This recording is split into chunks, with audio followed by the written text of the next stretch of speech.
kids, welcome back. Hooray, I'm really glad you're back. I wanted to show you something that we did today. This is the first time probably in the history of us taping these Sunday school lessons that the word is straight.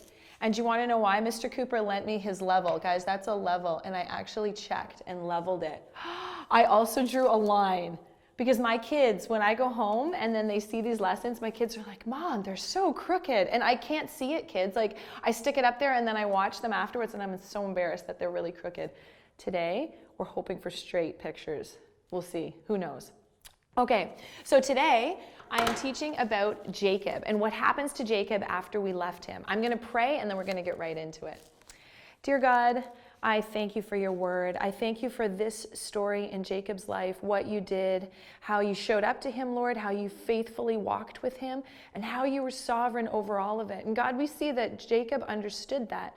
Jacob understood that you were in control of good things that happened in his life and of bad things.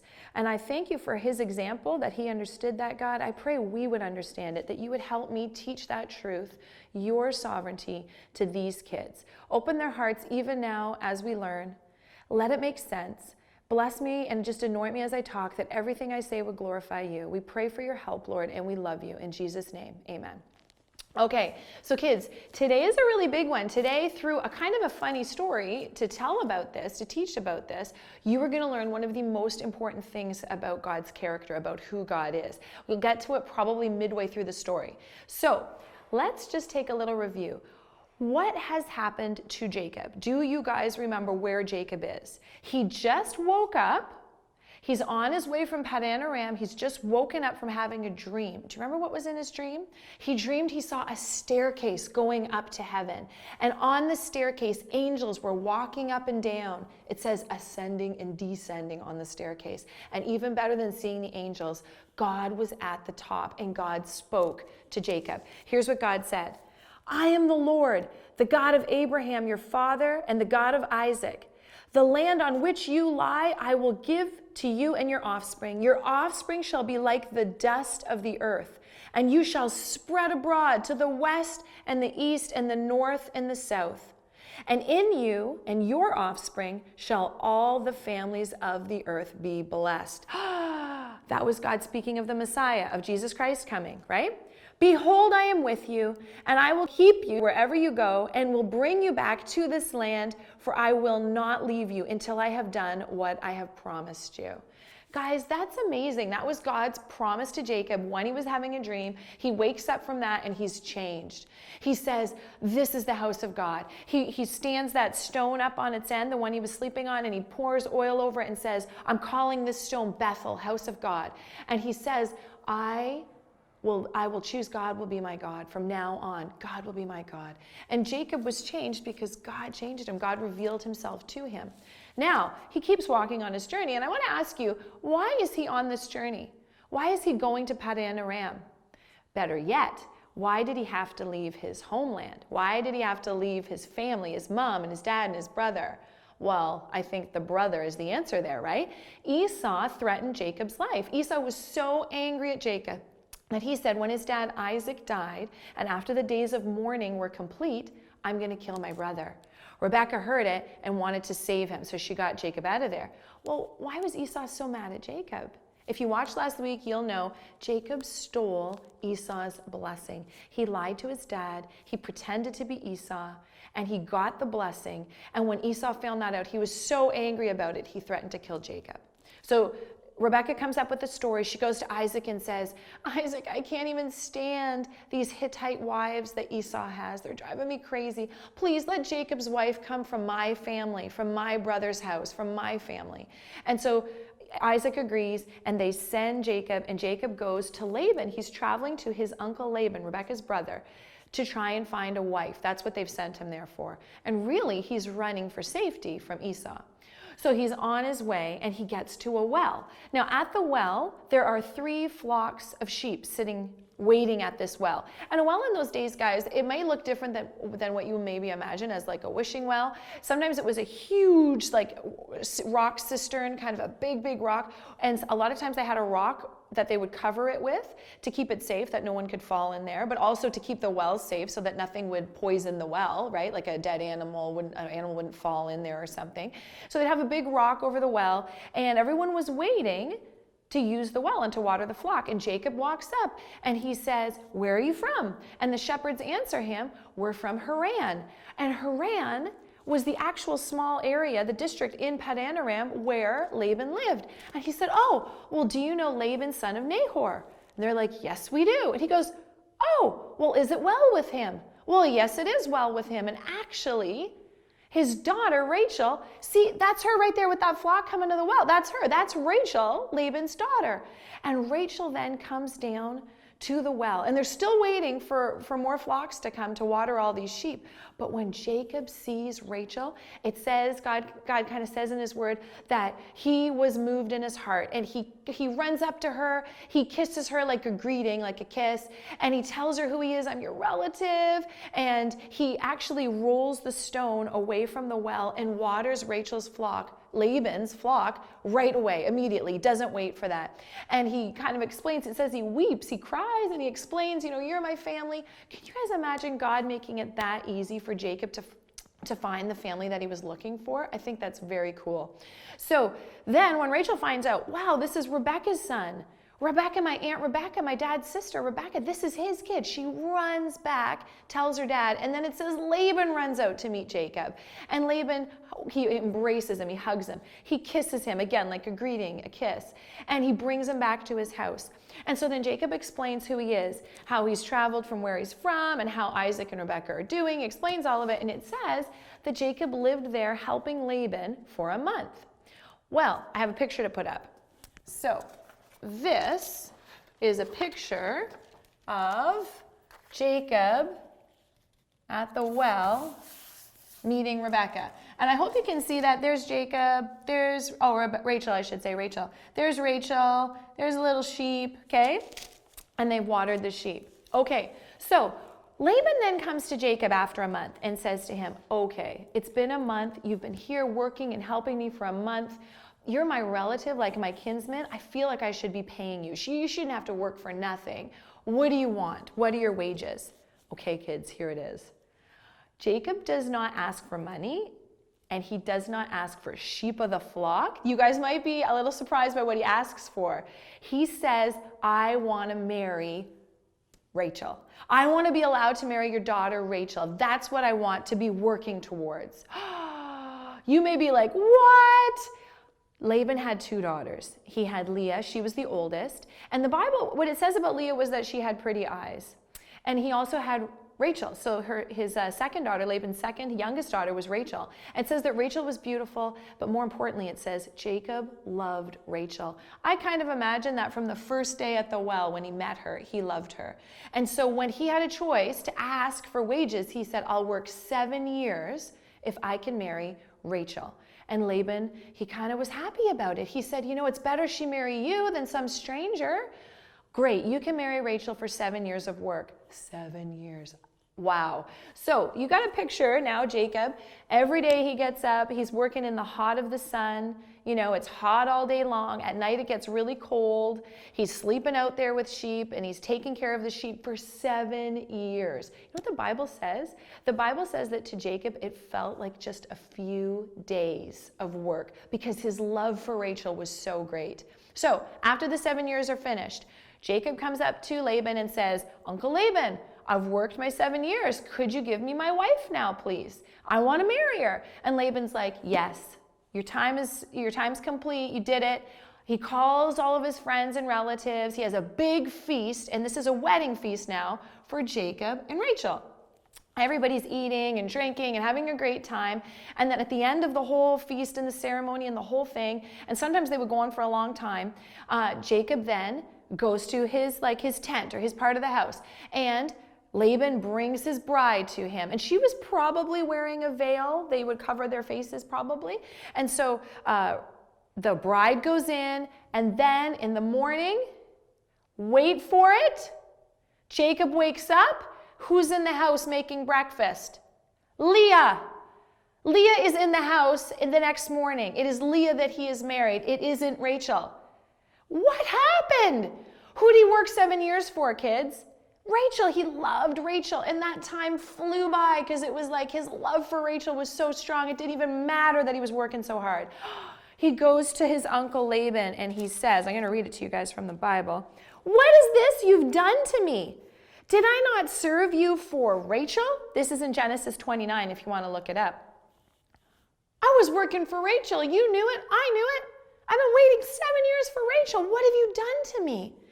And he says, why then have you deceived me? Deceived, tricked. Why have you tricked me? Well, Laban answers right away. It is not so done in our country to give the younger before the firstborn.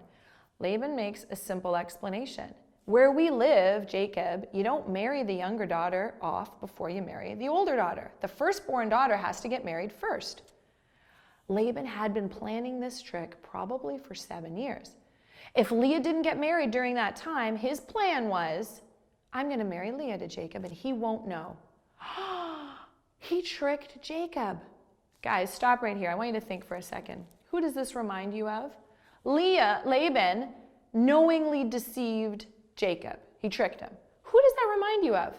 It should remind you of Jacob. It should remind you of Jacob. What did Jacob do in order to get the blessing? He tricked his dad, he lied to him, and he cheated his brother out of the blessing. Well, Laban has just tricked Jacob.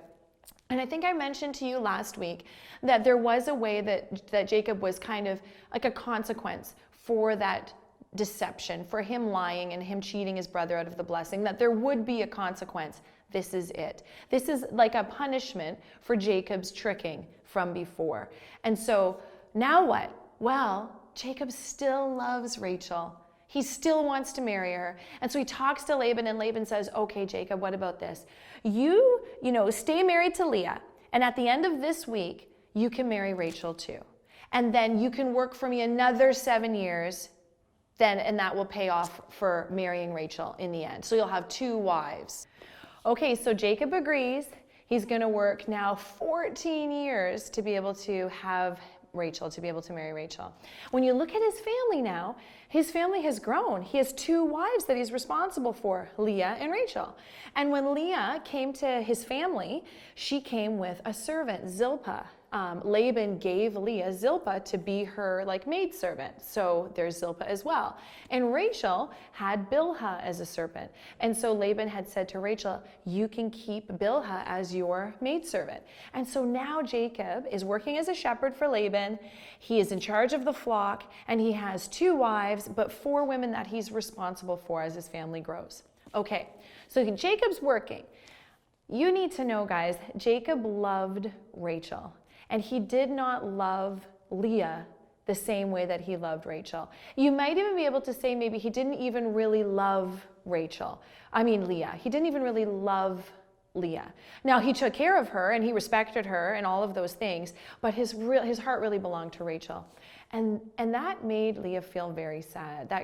She was heartbroken over that. And God saw that, and God loved Leah. So even in amongst all of this, God loved Leah, and he did something great for Leah. I just want to put something up. It says that God is loving. And I want you guys to remember, no matter, put that there, if you feel sad or maybe like you're not loved at some point in your life, please know that God loves you very much. And he showed this to Leah. Do you know what happens? What amazing thing happens in Leah's life? Leah gets pregnant and has a son. So this is Jacob's first son, and his name is Reuben. So we are going to build right under here, I guess under this of Jacob, and we're going to take this guy off, and we are going to build Jacob's kids. There were a lot of kids. So Leah has Reuben, and she's so happy about it. Like, wow, I have a son now. Jacob will love me. Then she gets pregnant again, and she has Simeon, a second son. Wow, she's very happy about that. Then, guess what happens? She has 2 more boys. Leah has Levi, and then Judah. I want you guys to remember this name, Judah. This is super important, this guy. I'm not going to tell you why now, but it is. So remember that name, Judah. So Jacob and Leah have 4 sons. All this time, Rachel is not able to have children. Rachel is barren. Do you guys remember that word barren? We've seen this before. Sarah was barren, and Sarah didn't have any kids until she was 90 years old when God gave her Isaac. And then Rebecca was barren, and Isaac prayed for 20 years for Rebecca to have kids, and then she had the twins, Jacob and Esau. Well, now Rachel is barren. She's not able to have kids. And to make matters worse, her and her sister are kind of like in this competition thing. They're married to the same man, and they both love him. Now, Rachel gets Jacob's love, but Leah has had 4 sons. And back at this time, that was a big deal to be able to have a child, and especially a son. That was like a symbol of status and importance. Rachel's feeling bad. Look at what she says to Jacob. She says to Jacob, and this is in Genesis 30. Okay. Give me children or I shall die. That's what she says to Jacob. Give me children or I shall die. The Bible tells us that Jacob was actually angry about this, that Rachel said this to him. And his answer said, this is what he answered, am I in the place of God who has withheld from you the fruit of the womb? Am I God? You should know withheld fruit of the womb is weird. So I'm going to tell you what that means. The womb was like your tummy where the baby would grow. So the fruit of the womb just meant a baby, like children. That was what they kind of called it. So Jacob has said to her, am I in the place of God who's made it so that you can't have kids? Am I God? It's God that has made it so that you can't have kids. I'm not God. You can't say to me, give me children or I shall die. I don't give children. God gives children. That's Jacob's answer to Rachel. And we're going to stop here, guys. This is the big one. This is the major teaching point that I want you to get for the whole of this lesson. I really, really desperately want you to understand this. Jacob understood this. He said something very, very important there. He understood that kids come from God. He also understood when bad things happen, they also come from God. When the stuff that we don't like happens, that also comes from God. The blessing and the stuff we don't like. Jacob understood that God is sovereign. I'm putting that word up. Okay. God is loving and God is sovereign. I hope these are straight this week. I'll be so happy if I go home and watch this with my kids and they're straight. I feel like it's looking pretty good so far. Okay, God is sovereign. What a weird word. What does sovereign mean? It means that God is in control of everything all the time. That's what sovereign means. And do you know what Jacob understood? Jacob understood that no matter what, good or bad, it comes from God. When things even in our life that happen that we don't like, those things, they still come from God. Kids, I want you to know this now because I don't want it to surprise you maybe later in your life. I think some adults even might not understand this sometimes. They might go to church and not understand this. Everything comes from God. Jacob knew that it wasn't like bad things happen because maybe God is sleeping.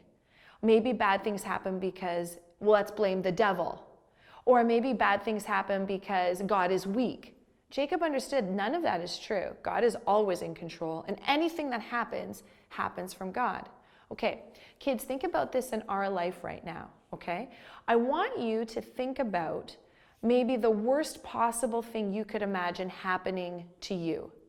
For Rachel, the worst possible thing that she could imagine happening to her would be not having kids, especially in this culture when having kids is what made you important. And especially when she's in this like thing with her sister and her sister's got 4 kids and she has 0 and she feels bad about that. I think if you probably went back and asked Rachel, what is the worst thing that could happen to you in your life? She would say, not having kids, being barren, not having a baby.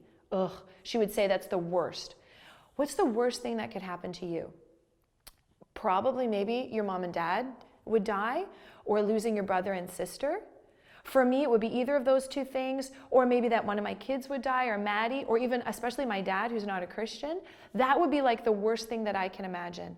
Well, for Rachel, this was the worst thing that she could imagine. And you know what Jacob understood? God is in control of all of it. And if those things happen, that too is from God. Guys, that's hard for us to hear maybe, and maybe it's hard for us to understand, but God is always in control. You need to know that those terrible things do happen. They will happen to all of us sometime in our life. Someone will die. We have families in our church that we desperately love that have gone through exactly those things I listed. Maybe mom or dad dying, maybe brothers or sisters dying, maybe kids dying. Families in our church have gone through that, those exact things. And God is still in control. God is sovereign over all of that. Kids, I want you to think about this. This is the huge truth that I want you to remember. This one right here. There is no one else that you want in control of that suffering other than God. He's the only one that you want in control. You want to know why? Because he's the only one that has proved his love for you. How did he prove his love for you? By sending his only son to die on the cross to save you. Think about it. Not only did he make you, but after he made us and we rebelled against him, after we rejected him, did God destroy us? He could have. He could have wiped us out. I mean, he's powerful enough. We deserved it. We totally rebelled against him. Instead of killing us, which we probably deserved, he killed his only beloved son in order to save us. Guys, the suffering that we get comes through God's hands. But do you know what God's hands have? Nail marks. Right in those hands that measure out our suffering. The suffering comes from a God who actually suffered and died to save us. He loves us. That is the God that I want in charge of the bad things of my life. I only ever want the God that loves me enough to pay the ultimate price for me. I think about it, kids, it cost him the most anything could cost him. It cost him the life of his only son. For Jesus, it cost him as much as it could cost him. His life, being separated from his dad, taking our sin. Kids, when I think about bad things happening in our life, I look at the cross and I remember this is coming from a sovereign God that loves me. He loved me and he couldn't love me any more than this. Death on the cross is the most. That sacrifice to pay for me, that's the most. He loves me the most. So if this is coming from a God that would do that for me, I know it's okay. I know that he loves me. I want you guys to remember, this is not happening. Listen, this is not happening. God is never sleeping when bad things happen. It's never because he's too weak to do something about it. It's never because he didn't notice or didn't hear you. It's not like the devil and him are having like a tug of war, and then God accidentally like stumbles and falls over, and then the devil is like, hurry up, I'm going to hurt as many people as I can because God's down, and then God gets back up. 100%, that's not ever what's happening. There's no tug of war with the devil. God is God. He is in control. He is sovereign. And anything that happens passes through the hands of a God that's got nail marks from the price that he paid to save us. Well, I really want you guys to remember that today. I know that Jacob understood that because he said so. Am I in the place of God who has withheld children from you? I'm not God. This is happening from him, Rachel. And then I think that it was still hard for Jacob, because Jacob really loved Rachel. We hear that over and over again, how much he loved her. And so this was him not being able to have a baby with Rachel either. I think that was hard for him, but he trusted God in this, and he knew. Well, Rachel comes up with a plan to fix this. It's not a great plan. I think she must have been feeling really, really bad because it wasn't a good plan. Rachel says, here's my servant Bilhah. She could have kids for me. Why don't you have kids with Bilhah, and then she'll have kids for me? That's a good idea. Okay, but Jacob does it. So Bilhah has 2 sons, and I'm going to try and squeeze them in right there. Okay? 2 sons, Dan and Naphtali. Okay? And so they're kind of like Rachel's kids through Bilhah. Well, Leah sees that, and Leah thinks, I am done having kids. I need to have more kids because Rachel just kind of had 2 kids. So she says to Jacob, here's my servant Zilpah. Why don't you have kids with Zilpah for me because I have stopped having kids. So Jacob has 2 more sons through Zilpah, and this was Leah's servant. So I'll put them over here. Gad and Asher. So now Jacob's got a lot of kids, right? Well, then Leah has 2 more kids after that, 2 more sons and a daughter. So they are Issachar and Zebulun, that was from Leah, and then Dinah, his daughter. I hope all those names show up on the screen. Okay, so Jacob now has 6 sons with Leah, 2 with Bilhah, 2 with Zilpah, and Dinah, a daughter with Leah. That's a lot of kids. And you know what happens? It says, I got to read it for you in my Bible. It says that God remembers Rachel and he heard her voice. He heard her and her sadness over not having any kids. Then God remembered Rachel and God listened to her and opened her womb. Remember, that's her tummy. She conceived and bore a son. Rachel now has a son, and that is Joseph. Now you guys, so I'm going to put Joseph in there. There you go. So then this is Leah, and Joseph comes from Leah and Jacob. Guys, God blessed Rachel anyway. He blessed Rachel in the end. That's amazing. Okay, so then Jacob goes to Laban, his uncle, and he says, I'd like to go back to my home country now. I'd like to go back to my family and I've got all my kids, I've got my wives. I'd like to go back. Well, Laban does not want Jacob to leave. Guys, Laban is really, really smart. Why does he not want Jacob to leave? You might not know this if you've never heard the story before. I'll give you a clue. There was something on Jacob's life. Jacob had something that made him special. Do you guys remember what it was? I'll give you a clue. Abraham had it, Isaac had it, and now Jacob has it. God's blessing. God's hand was on Jacob's life. Remember, he had promised, I will be with you, right? I will be with you until I've done what I've said I'm going to do for you. I will bless you. He's got God's blessing, Jacob does. This whole time that Jacob has been a shepherd for Laban, Laban is getting richer and richer and richer. The sheep don't die. They don't get sick and die the way they used to, okay? The babies are being born healthy. All the sheep are healthy. The sheep aren't getting lost and torn apart by animals like they used to, like en masse in the woods. Things are just going great. And he's just getting more and more goats, more and more sheep. The flocks are just multiplying, and Laban is getting richer. And he knows it's Jacob. He knows what life was like before Jacob, and then now he's seen the blessing from God after Jacob. And he's like, Jacob, I do not want you to leave. Stay. Name your wages. What do you want? And so Jacob says, I don't want anything except for this. When the sheep or the goats have spotted or speckled babies, I want those. Those can be my wages. You can have all like the solid ones, like all the white ones, the normal ones, and that was the most of them look like that. You can have those ones, but the spotted and speckled ones, the ones with dots and spots, the black ones, I'll take those as my wages. Those sheep will then belong to me. Laban said, agreed, you got it. Well, what do you think happens? Whose life has God's blessing? Jacob. So Jacob, I'll tell you what, as he was out there being a shepherd for those sheep, guess what was being born? Spotted sheep, speckled sheep. God was blessing, continuing to bless Jacob. And Jacob now is getting richer and richer and richer. Not Laban, Jacob. And Laban saw that. He started to get angry about it. And Jacob heard that through like the men that were working with the flocks. He heard, Uncle Laban is mad at me. He doesn't look on me the way he did before. He doesn't think I'm great the way he did before because he's getting jealous. It's time to go. I'm leaving. I'm going back. Okay, so Jacob knows. He's heard the men talking. It's probably not good for him to stay anymore. Laban is not happy with him. And then God actually speaks to Jacob. And this is what God says to Jacob. It says, then the Lord said to Jacob, return to the land of your fathers and to your kindred, that's your family, and I will be with you. God has told Jacob that a few times now, that he will be with him. That's a great promise, kids. So Jacob sets out, he goes to the field and he talks to Leah and Rachel and he explains it all to them and says, your dad's not happy with me anymore. I can feel it. I've heard it. I know that. God has told me to return to my family. I want to go. What do you think? And they say, yes, we'll go with you, Jacob. We'll go with you.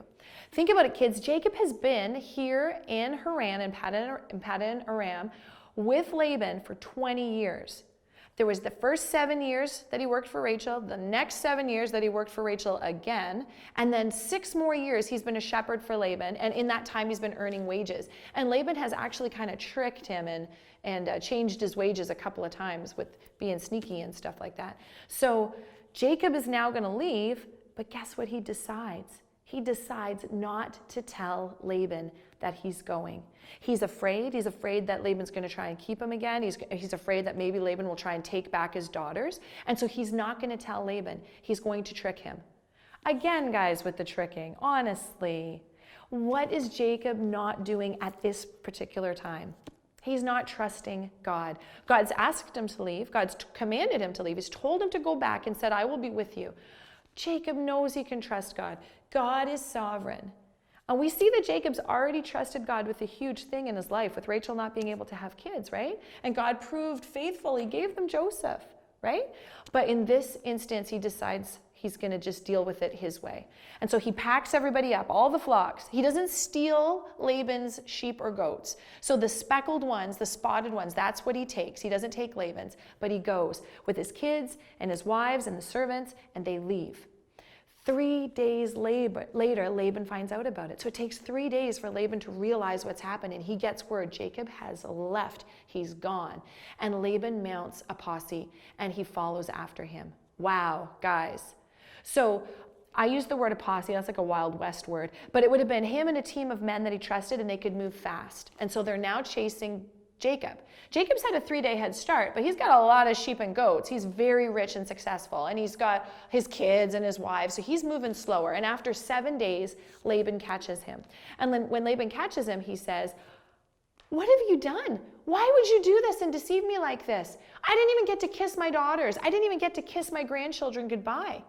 And I'm mad, but your God showed up to me in a dream last night. And he said not to say anything or do anything bad to you. And so I can't. Jacob answered him and said, I left because I thought you were going to force me to stay. I thought you were going to take my wives from me. And plus, I've worked for you for years. You keep changing my wages. You've been tricky and sneaky with me. Of course I left without telling you. Anyway, God had showed up to Laban in a dream when he was chasing Jacob and had said to him, when you overtake Jacob, you better not say anything bad or good to him. Don't do anything bad to him. I am with him. And so God has protected Jacob again. And when Laban came, Laban said, all right, your God's told me I can't touch you. I can't do anything to you. And Jacob said, let's make a peace. And they mount up a heap of stones, like a wall, kind of like a big heap of stones. They have dinner there together in peace, and they sleep the night. And in the morning when they wake up, Laban does kiss his daughters goodbye. He kisses all his grandkids, and then he leaves in peace. And they've made a covenant, a promise, that Jacob will never hurt Laban, and Laban will never hurt Jacob. So here we are. Jacob is now free. He's on his way home. He's returning back to his family. You got to be wondering, he's got to be wondering about Esau. The plan was Rebekah was going to send word to Jacob when it was safe, and that word hasn't come. Jacob felt like going home. God told Jacob to come home, but Rebekah never sent word, and she was supposed to do that when it was safe. That hasn't happened yet. But Jacob is going back to see his family. And guys, I want you to just remember something from this lesson. I want you to remember something very, very important, okay? Number one, God is loving. He loved Leah very much. And when Leah couldn't have kids, look what he did. He gave her 7 kids as a blessing, okay? And God is sovereign. Even when things happen in our lives that are not what we want, that are heartbreaking and scary or bad, and we feel bad about it, all of those things still come from a loving God that knows what's best for us. I know, guys, I want to be really, really clear about this. Don't think that I've said that God ever causes sin in your life. 100%. God can't sin. He doesn't deal in sin. Sin never comes from God. God only does what's right. He can't even do what's wrong. It's impossible. Sin doesn't come from God. But when things that we don't like come in our lives, that still is allowed by God. He is sovereign over it and in control of it. And I want you to be encouraged about eternity. Eternity means forever. And if we're Christians, we live with God forever. That's what God's promise is to us. So our life on earth, maybe if it's this long, right? Maybe if that's how long it takes for our life to be on earth. Eternity, after we die, if we die faithfully serving God and loving God as his child, then we have from my thumb stretched out forever across the world a bazillion times. That's what we have with God in eternity, and that's awesome. So please think of those things that they come from a loving God, that you could look at the cross and that you could know that at the price of the life of his only son, God bought that eternity with him, that wonderful joy that we can have living with God in heaven forever.